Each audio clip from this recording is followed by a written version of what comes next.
বাজে তখন ৯টা থেকে কাজ শুরু করেছিলাম, ৯:৩০টারও বেশি বেজে গিয়েছিল। ভেবেছিলাম আজকে শুধু চুলা দুটোও পরিষ্কার করব। একটা হচ্ছে ইলেকট্রনিক চুলা আর হচ্ছে গ্যাসের চুলা।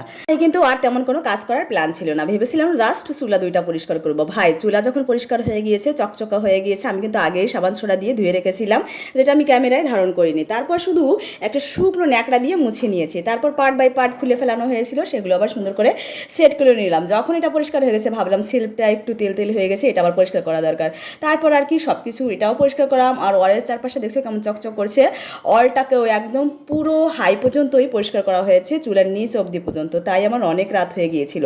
আমার কিন্তু খুব ঠান্ডা জ্বর কাশি ছিল, এটা আমি ভুলেই গিয়েছিলাম। কারণ মহিলারা এমনই, ছোট্ট একটা সংসারকে গুছিয়ে রাখতে তারা অনেক বেশি পছন্দ করে, তারা জীবন দিয়ে হলেও আগলে রাখার চেষ্টা করে। আমি আবার যতটুকুনি পরিষ্কার করছিলাম আবার ফ্যানের বাতাস দিয়ে সব কিছু শুকিয়ে নিয়েছিলাম, কারণ কালকে রাত আর রাতের বেলায় পরিষ্কার করলেও সকালবেলায় রান্না করতে অনেক বেশি ভালো লাগে, সারা রাত আরও শুকিয়ে একদম ড্রাই হয়ে যায়। আর ফ্যানের বাতাস দিয়ে তো আমি শুকিয়েই নিয়েছি। আর এই যে মাটির হাঁড়ি পাতিলগুলো আমার ছোটো মেয়ে কাজ করে দিয়েছে। এই যে ফাইনালি আমার চুলার লুকটা আর রান্নাঘরের লুকটা কেমন হয়েছে অবশ্যই জানাবা কমেন্টে।